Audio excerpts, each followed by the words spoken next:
This is the Succeed in Business podcast. The podcast is inspired by a book titled Succeed in Business, Learn from Your Business Failures and Succeed. The book shares practical information on how to find inspiration in humble beginnings to become a successful entrepreneur.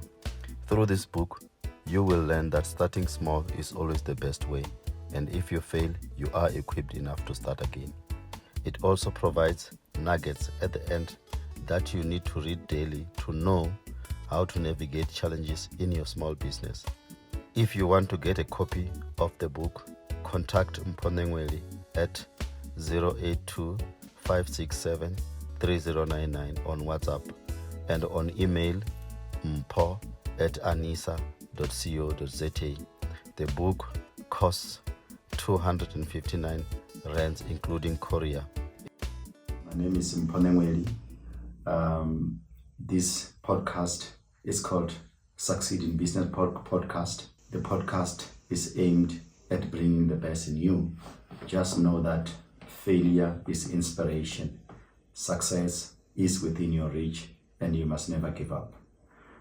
In today's episode, as I've already mentioned, I want to touch about something quite very important, which is basically the church. And in the church, I'm talking about the broad sense of the church, not necessarily Christianity or Islam, but in the form of any form of religion or, the church as an institution. I just want to see, raise some few points on what can we do to tap into the potential of the church to improve people's quality of life here in Africa. In this episode, I'll touch a little bit on the decline of the church in the West, which is basically, in the US and other countries in Europe.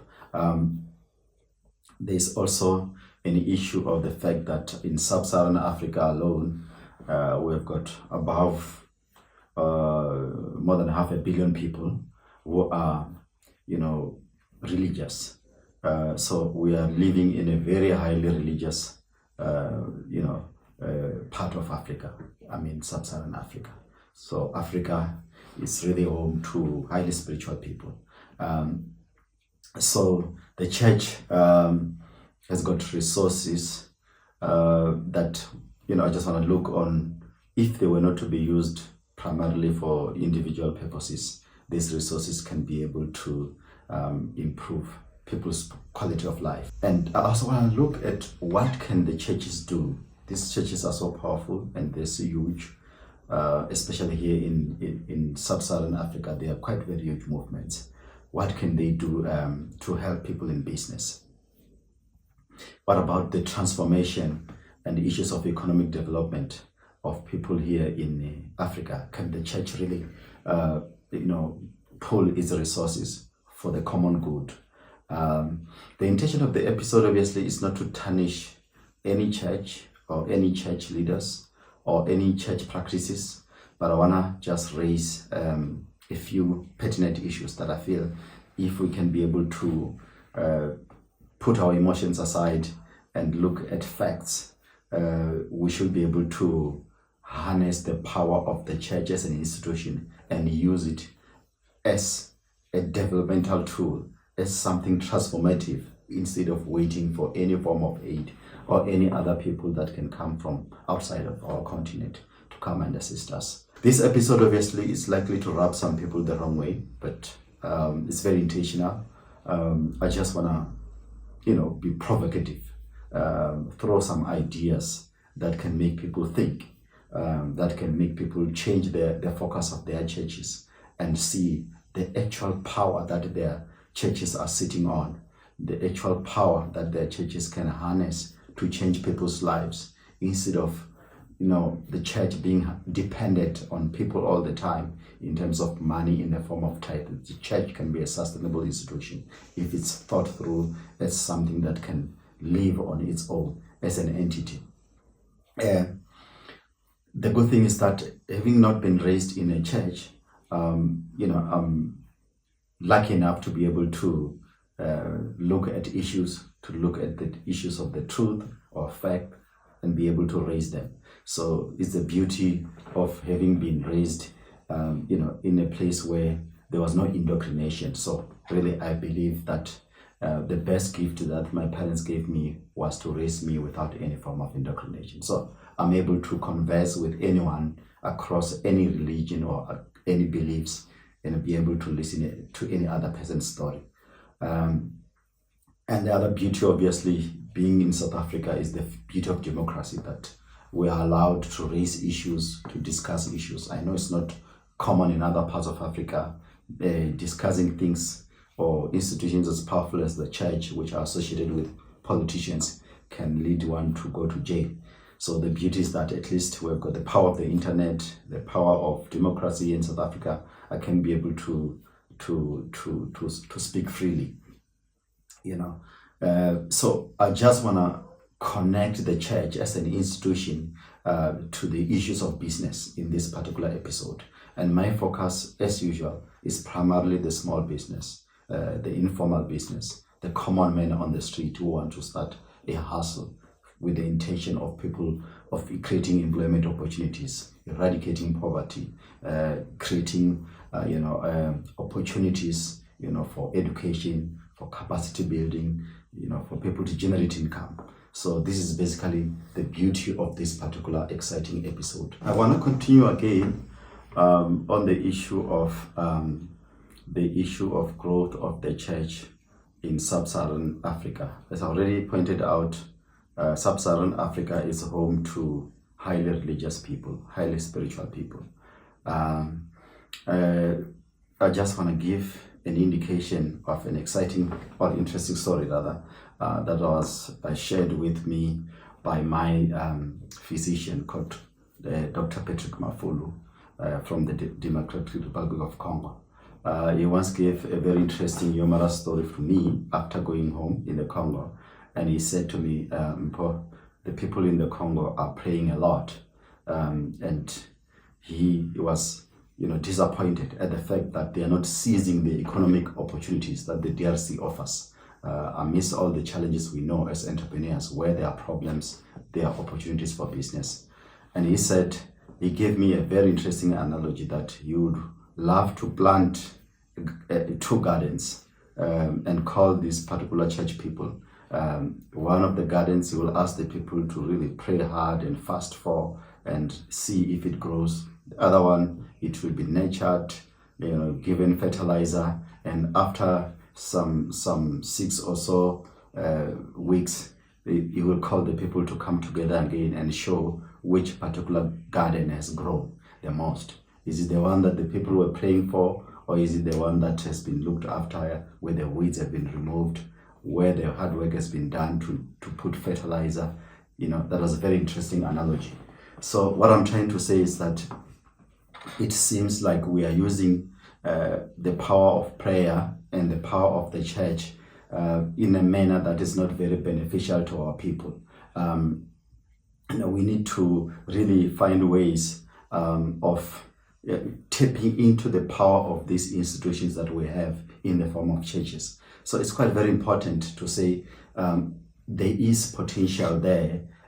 People are quite very connected to issues of spirituality and religion. We can be able to gather people in those spaces. At the same time, we can use their resources, their energy, their skills to be able to come up with developmental opportunities, using the church as an anchor for small businesses, opening up doors for small businesses. I would want also to touch again on the issue of as the religion is growing in sub-Saharan Africa. I've already noted a little bit in passing that in the West, religion is declining. Why is it declining in the West? Why is it growing like wildfire in sub-Saharan Africa? I'll touch about the conditions that make religion so attractive in sub-Saharan Africa later. But the issue of dealing with inequality, reducing inequality in the West, providing education, free education, both tertiary, and at a lower level, the issue of creating of employment opportunities, the issue of empowering women, the issue of access to good quality healthcare services, providing social security to the people, governance stability, political stability, have made religion quite very less attractive in the West. And that's why the younger people are starting to realize they don't really need it. Hence the decline. And this decline, if you read other forms of literature, you'll find that it's there in the United States. It is there also in Europe, in your countries such as your Netherlands, your Norway, Netherlands, Belgium, Sweden, and others. So there's a decline there that is noticeable. But in sub-Saharan Africa, it is growing like wildfire, and it is anticipated that, by 2050, we will have approximately 1.1 billion people who are in the religion, having doubled from around just about 500 million people in sub-Saharan Africa alone. So in sub-Saharan Africa, I'm talking about countries that include your Nigeria. These are very populous countries. South Africa, Congo, your Ethiopia, your Tanzania. So these are the countries that I'm talking about, very populous. Religion is expected to really, grow seriously so. What makes it so attractive to the people? Well, you don't have to look very far. The poverty, the unemployment, inequality, lack of social security, political instability, poor governance, corruption and greed, these offer the fertile ground for religion to flourish. So that's why it is anticipated that it will grow exponentially in sub-Saharan Africa. But the thing is, my emphasis is how do we tap into this growth? How do we ensure that this growth is used positively to grow the quality of life of our people in the continent? I would want also to continue again on the issue of why religion is going to grow exponentially. It is anticipated that Islam will grow by approximately 170% in sub-Saharan Africa. Christianity will also grow exponentially by more than 100%. So there's quite a very serious amount of growth. Obviously, the big thing for the poor in these particular churches is to go there and confront their suffering. They just want somebody to talk to them and tell them the suffering will come to an end, or there is a particular place which some of these people call heaven, where the suffering will disappear and there will be eternal peace. So people go there basically to hear stuff like that. One of the most important things that has been quoted by Karl Marx, he once said that religion is the opium of the people. And indeed, in sub-Saharan Africa, with the poverty, the suffering, the inequality, the instability, the wars, you expect religion to flourish, because that's where the people want to go to church, to get somebody to help them dull their senses, to really create some form of a drug, something that creates an environment where they feel high, some sense of happiness, no matter how temporal it can be. So that's one of the things that's very important. So one of the things that's very important that I also wanted to point out about the church, before I can go to things that we need to really exploit, the good side of things that we can exploit to empower people to start innovative small businesses, fund entrepreneurs. There are people who have taken advantage of this growth of religion, of the affinity of the people to some religious dogma, some form of a savior, no matter where the savior comes from. Even if the savior comes from people that are, of other races, that abhor us, that don't like us, that spit on our faces, that mock us, we still run to those particular places to seek for some form of salvation. So sadly, the space has been seized by what I call orators, charlatans, demigods. These people have seized the space of religion for their own personal benefit.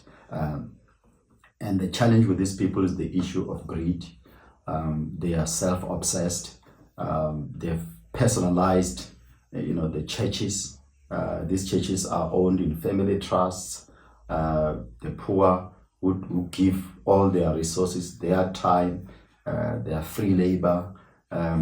They not even informed on what is happening to the resources of the church. They do not even benefit from the resources of the church. They are personalized.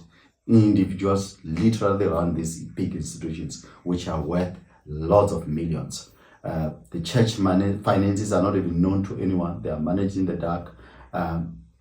There's just a lot of obsession with the self when it comes to the leaders of these particular churches. And obviously religion is a game of, power. It's a big game of control. So the more people these people have, the more money they amass, the more egoistic they become, the more selfish they become, the more they also associate with politics. It's a game of power. So then they also end up not having to do much except be self-serving, and in some cases serve the interests of the politicians, and then also make sure that the poor are under their control. They are very much obsessed with self-service, huge, colorful, musical bands with uniforms, an array of instruments. Some of this music nobody even cares about, but it's basically for their own, to brush their own egos, to ensure that they are happy. It's for pomp and pageantry. There's quite a lot of obsession with that. And these churches, really, they've got a very serious global outreach. They operate in different time zones. These people literally have their bank accounts ringing with money 24 hours.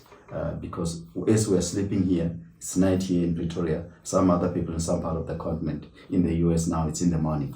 So these guys will be ringing money. They've got different branches in different parts of the world. So they're making money all the time.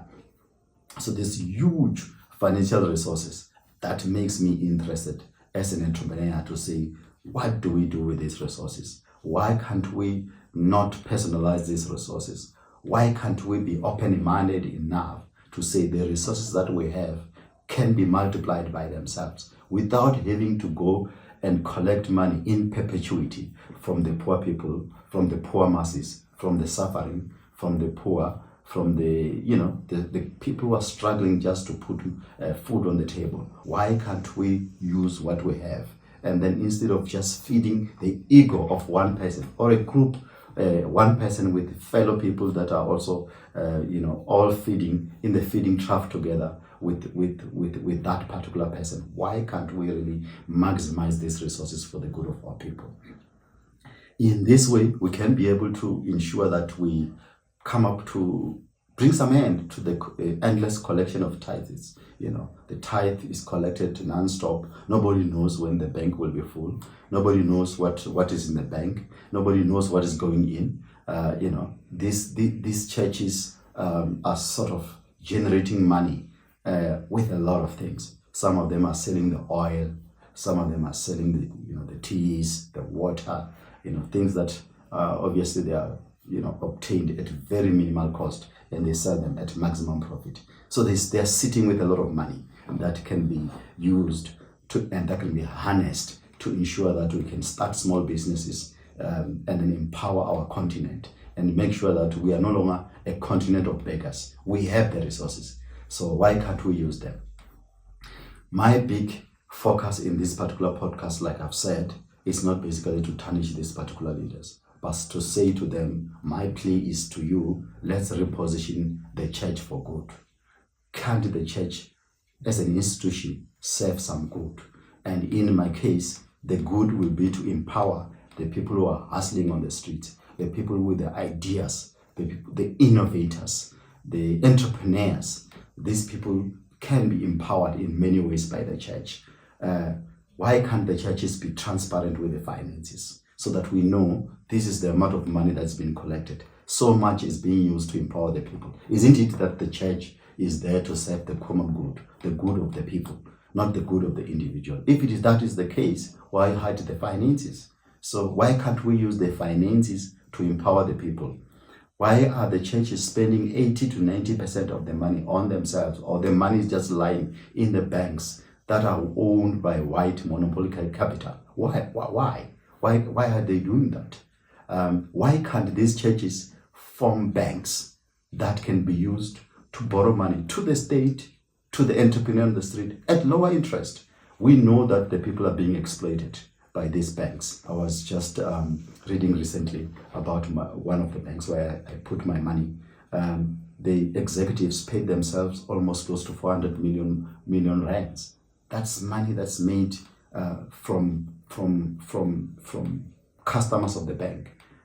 It's huge amounts of profit. You know that this capitalist system is quite evil to the extreme, and it's all about maximization of profits.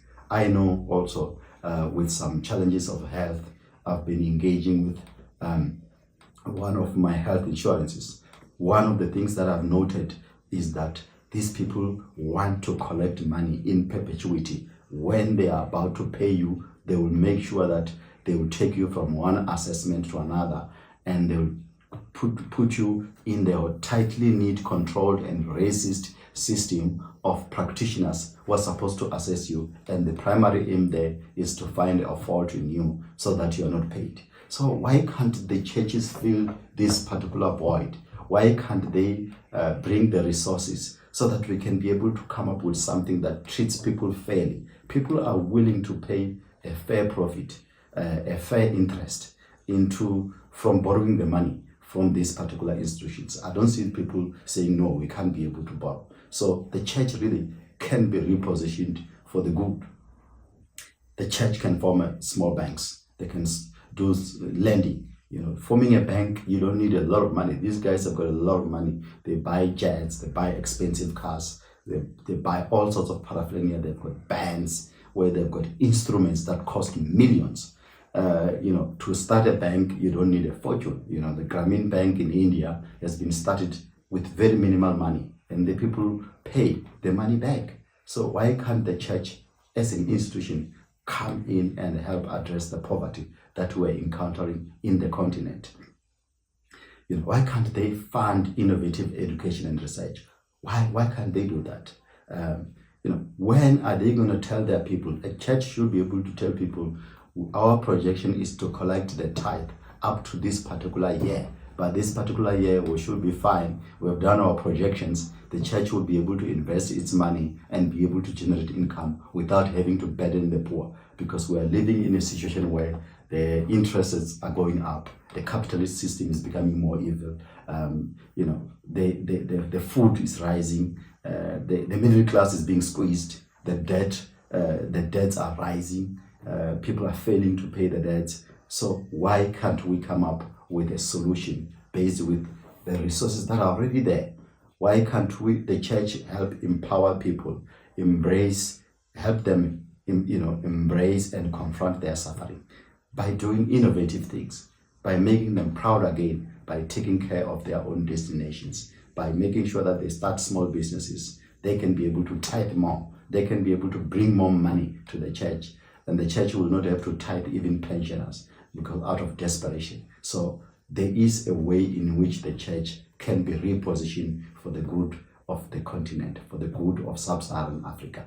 I just want to continue again on something that I feel needs to be emphasized.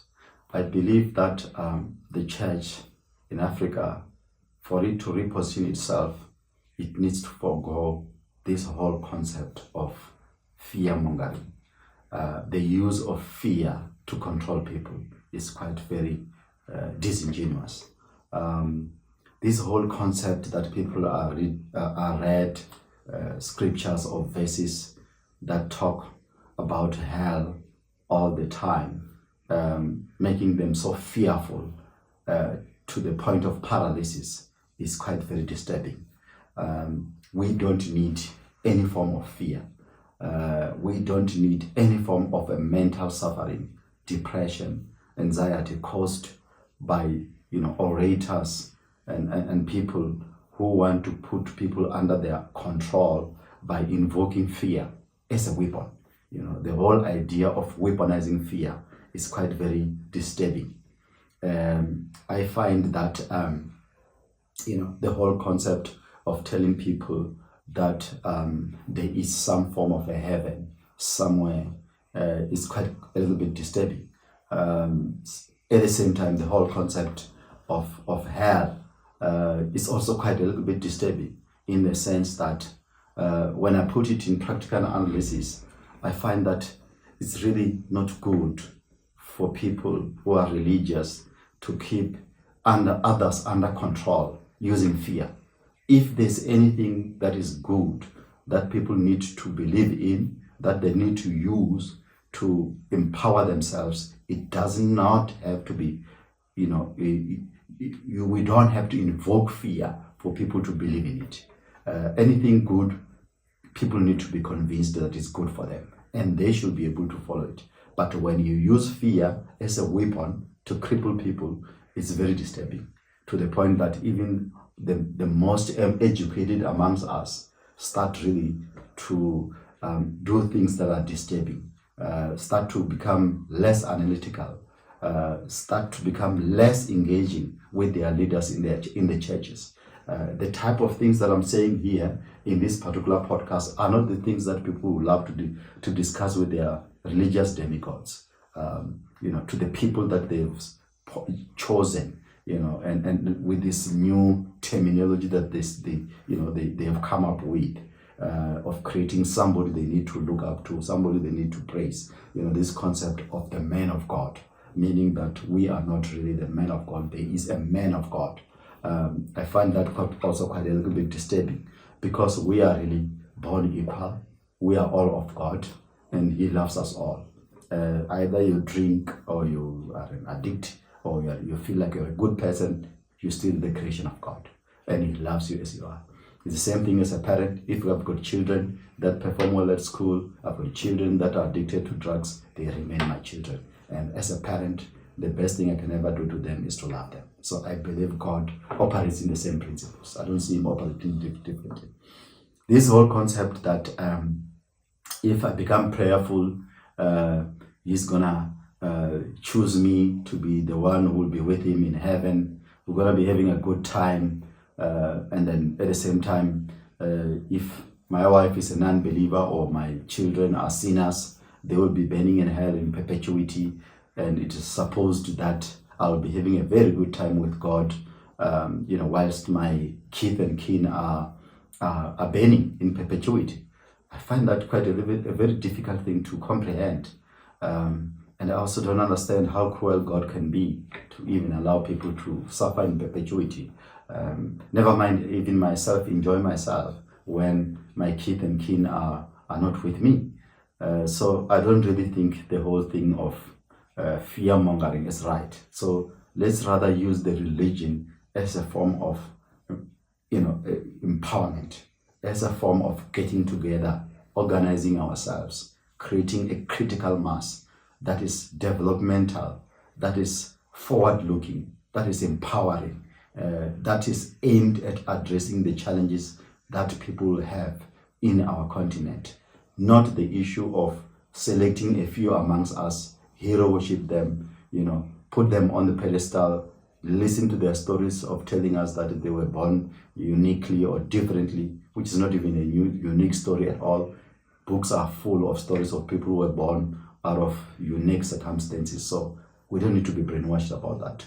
What I'm saying, I'm not rubbishing any person, but I'm saying let's use this power, this ability to organize each other, this growth, this potential that is coming of 1 billion people who are religious. Why can't we tap into that and create something amazing, something developmental, not something that belongs to an individual and his family and his courts? That's not really something that is empowering. And I don't think that's what God wants. I don't think, I would want to give probably a very quick story of a professor called Ramutsindela that I once sat in a committee with, and we wanted to donate some money in this huge event. And then he said to us, it's like there's this big bed with feathers, and we want to put our own feather there, this feather of ours, because it's so tiny, it will disappear. it will not work.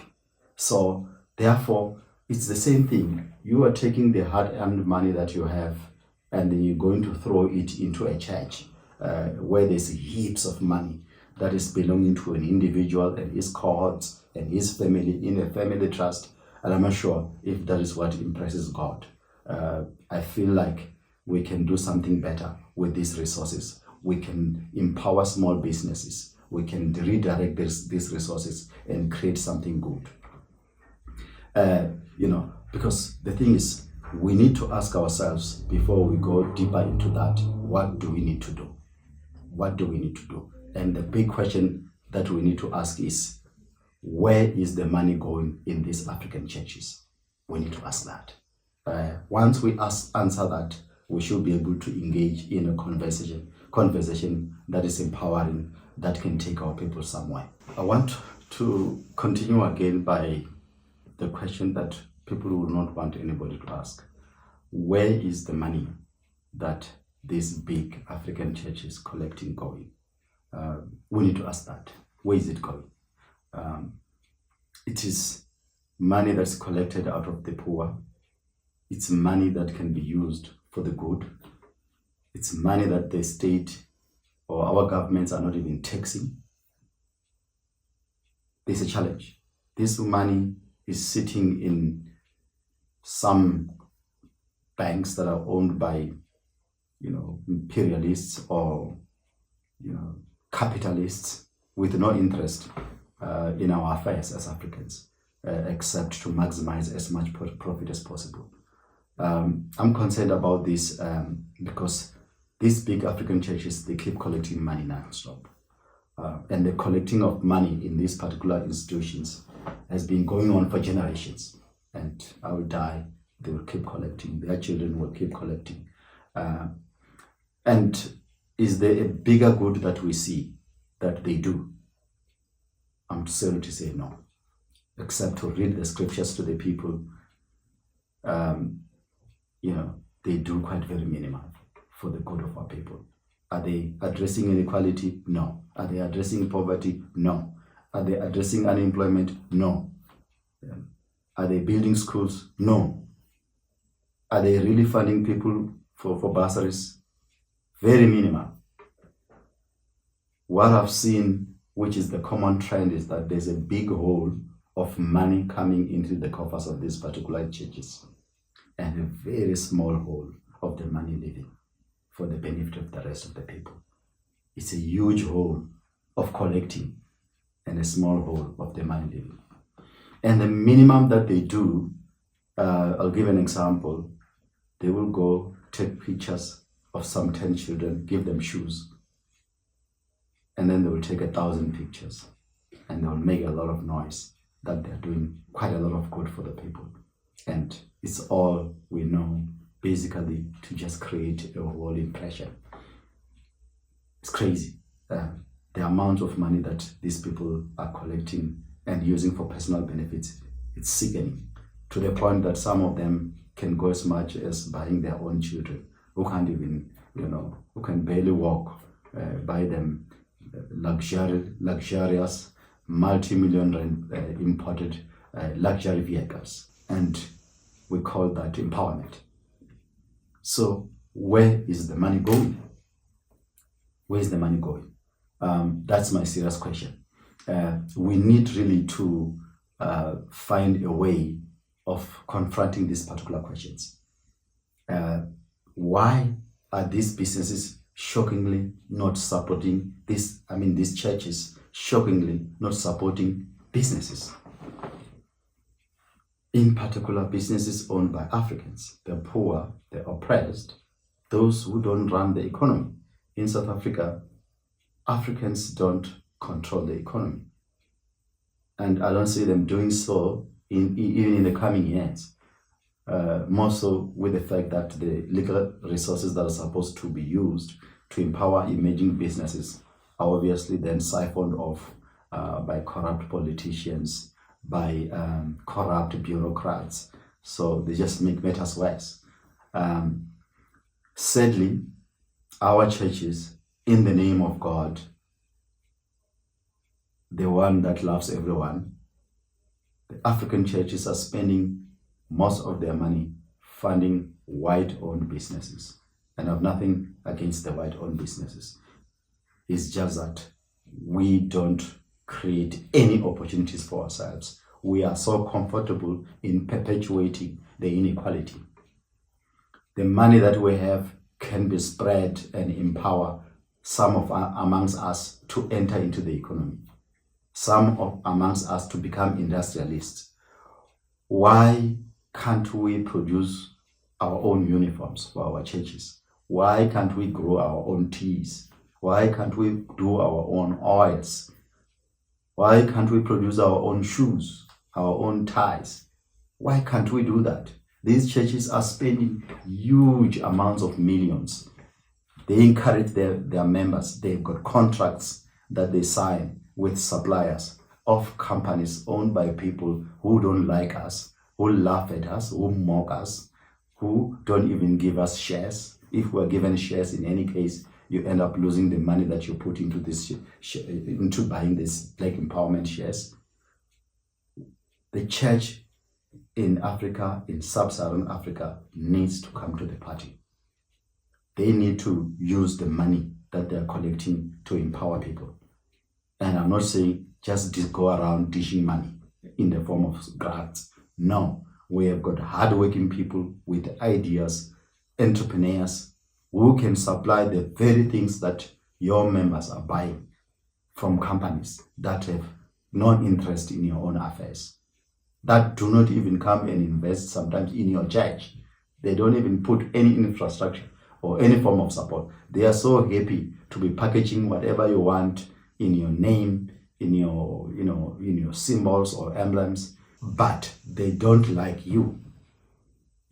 They might like you as a family or an individual, but the majority of us as Africans, they have no interest in us. If they do, it's for a legal thing that they do for PR purposes, and then they keep siphoning the money. But then the question I'm asking is, why are these big black-owned African churches doing this to our people? Why are you not taking the money you're sitting on, the money you keep collecting to empower the people? Why can't you assist emerging black African entrepreneurs to start enterprises, to supply the goods to your members who are in the millions? Is this what the God that you serve wants? That the poor Africans must just remain poor and get more poorer, live in squalor, in informal settlements, unemployed, in poverty, depressed, with no dignity? Is this what you want? Is that what your God wants? Is he giving you the money just to sit in your bank account? Just to brush your ego? When you look at the books of your church, you see the huge numbers that keep growing. Are you tackling poverty? If not, why? Why are you keeping the money? Why so much money in your account? Why? When are you going to empower our people? If you are of service to the people, why not keep less? If you're collecting 100% of the money, why not keep 20% for yourself and 80% for the people? Why? Why? What is the reason for that? We need to reposition this institution, the church institution, to serve our people. And somebody has to speak the truth. Somebody has to put the point on the table. You live or you die for it, that's worth it. Truth must be said. You get ostracized, that's worth it. Truth must be said. I'm saying the money is there. It's sitting somewhere in the account, in a bank owned by people who despise us. These monies that you collect, that people in the banks spend days counting, and you just lock them up in the banks, why can't they be used to empower people? Can somebody really give me a reason for that? I'm willing to take any noble reason, any justification. Why are you excited and happy to wake up and move around, have this pomp and ceremony, these bands, these musical instruments, this beautiful sound, things that just help you to brush your ego, your ability to meet the who's who of the world, the presidents of the world. But what are you doing to the poor? Why I believe the church has the role to play to assist small emerging entrepreneurs. If you are so hell-bent on not dealing with the unconverted, those who don't come to your church, fund the people in your church. Let's see entrepreneurs emerge in your church. That's what we want. Let's see the church create employment. Let's see the church buy land, demarcate it and sell it at a reasonable price. Let's see the church buy land, build houses and rent them out. Let's see the church become sustainable as an institution to the point where it must not collect money. There is no reason to collect money in perpetuity. There's just no reason. It's just not necessary. It's not necessary. I would want to continue again with the issue of churches talking about concepts such as heaven, and also performing all sorts of miracles to attract the desperate masses of our people who are looking for something miraculous to deal with their suffering, be it sickness, be it poverty, unemployment. There's quite a lot of suffering in our continent, and I don't blame people for seeking refuge in religion at all. There's just very minimal choices that the people have. But I want to emphasize that the fact that you are listening to me as I speak now is a miracle. You don't have to die to know that to be alive in itself is a miracle. You don't have to lose your hearing to know that to hear me as I'm speaking now is a miracle itself. You don't have to lose your walking abilities to know that it's a miracle to walk. So life in itself is a miracle enough. You don't have to go and seek any other form of miracle anyway.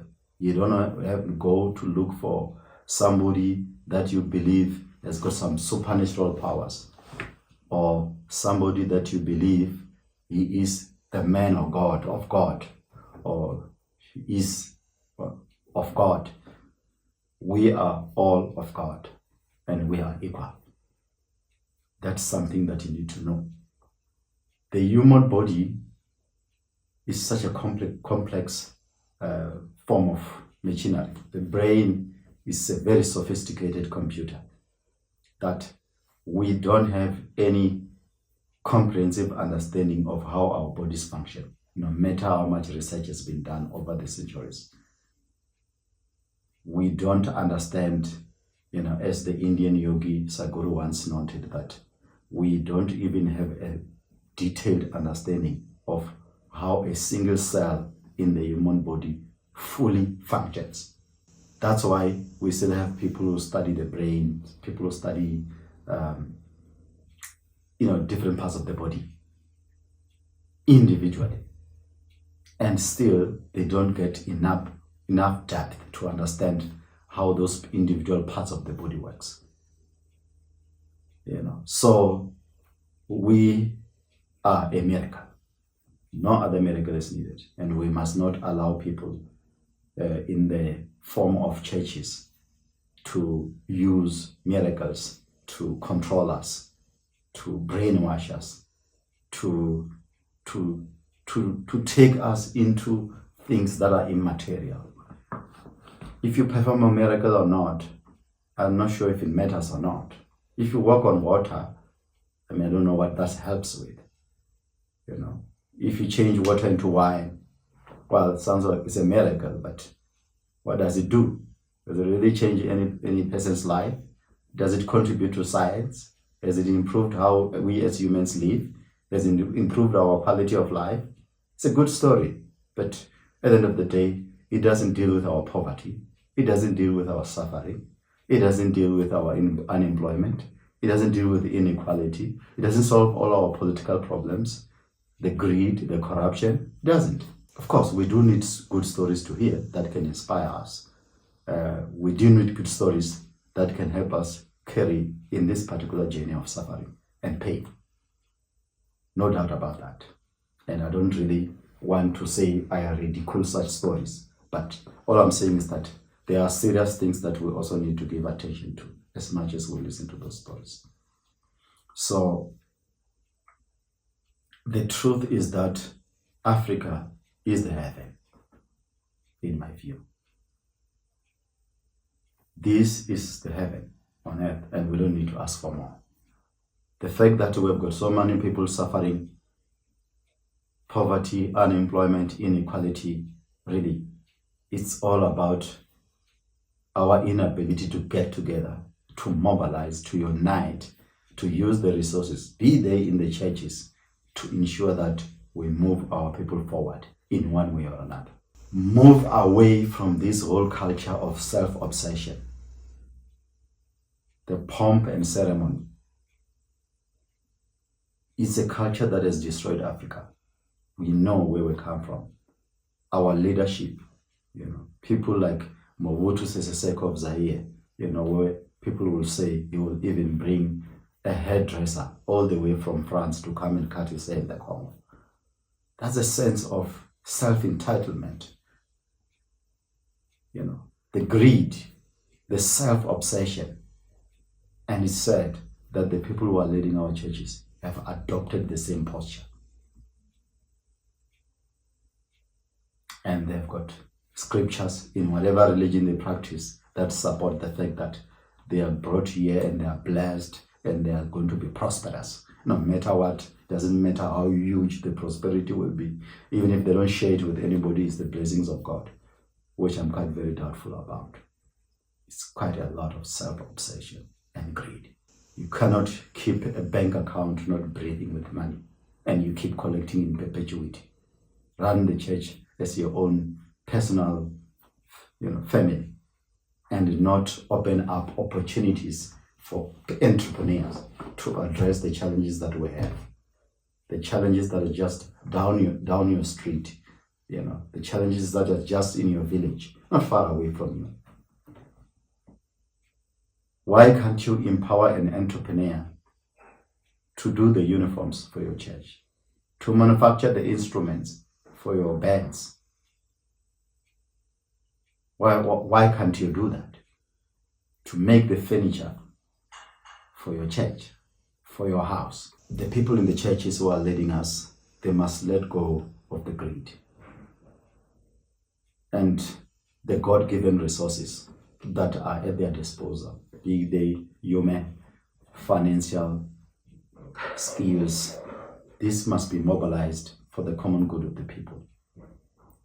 Let us use these resources to stop the suffering, unleash and support emerging entrepreneurs, even if it's just members of the church.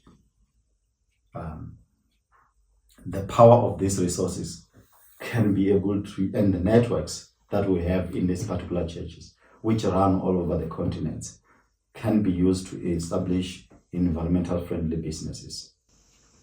Entrepreneurship that is much needed in Africa to eradicate poverty.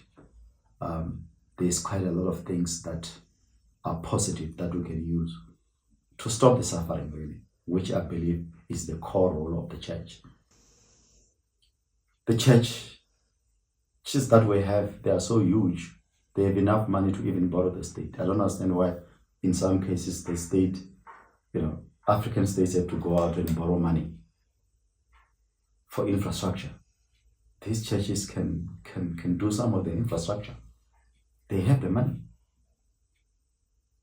Let us use these resources in Africa, collected from the poor, to create entrepreneurship, Let's create a heaven here for everyone to enjoy. If there's another heaven, as whatever religious dogma purports, then it's a bonus. I'm interested in this particular heaven, this life. Let's make this one a heaven. Let's not bank on a heaven we don't know. I believe the church can lead a business revolution, and it can help eradicate poverty and inequality, starting with its own members. I believe in these churches, there's a huge proportion of people that are poor, suffering, uneducated, unskilled. Let's use these resources to do really what God wants them to be used for. I think I've said quite a mouthful on this particular topic, which is quite very sensitive. But I feel we have to share the truth amongst ourselves. As my father's younger brother used to say, even when he was drunk, he will narrate a story to me and ask me, and he will point out, you see, what I'm telling you is fact. Do you agree or not? And even if he was drunk, I will agree because he was speaking fact. So in this particular narration, I'm trying to say, let's face the facts. Let's confront the challenges that are in front of us. Let's use what we have to enrich ourselves. Let's not be selfish with these resources. Let's not be selfish with these networks that are developing in the form of churches in Southern Africa. These 1.1 billion people in 2050 who are going to be either in Christianity or Islam, who will be mobilizing resources, the poor and the struggling. Let's make sure that those resources are taken and deployed to ensure that there's a change, to start enterprises, to empower people within our churches. Our churches must source whatever goods and services from its members, from our people who are marginalized economically. If we are not conscious about empowering ourselves, nobody's going to do it for us. If we are not conscious about talking the truth, ruffling the feathers, nobody is going to do it for us. We have to confront each other and look each other on the face. If one amongst us has to bang the table to talk truth, let's face the truth. Let's not fight the man. Let's fight the facts. The churches are sitting on immense resources, untapped potential. The churches are going to grow exponentially. What is this growth going to do to our people? That's the question I'm asking. And I believe the church can do more. I believe the church leaders can change their minds and serve the people. I believe 80% of the resources collected by the churches must be reinvested into the communities. There's just no reason to keep money in the bank accounts to the point that these bank accounts can't even breathe. There's no reason to keep collecting money in the form of tithes and any other forms in perpetuity from people that we know they are highly indebted to the capitalist system, owing houses that they pay for 20, 30 years, cars that they pay for years. It's just not right. We are leading people down a path of depression, anxiety, and suffering. The perpetual collection of money is unwarranted. Like I said, my name is Mpho Nenweli, and this podcast is called the Succeed in Business podcast. This podcast is aimed at bringing the best in you. Just know that failure is inspiration. Success is within your reach. Do not give up. And I thank you a lot for listening. Thank you. This is the Succeed in Business podcast. The podcast is inspired by a book titled Succeed in Business, Learn from Your Business Failures and Succeed. The book shares practical information on how to find inspiration in humble beginnings to become a successful entrepreneur. Through this book, you will learn that starting small is always the best way, and if you fail, you are equipped enough to start again. It also provides nuggets at the end that you need to read daily to know how to navigate challenges in your small business. If you want to get a copy of the book, contact Mpho Nenweli at 082 567 3099 on WhatsApp and on email mpho@anisa.co.za. The book costs 259 rands including courier.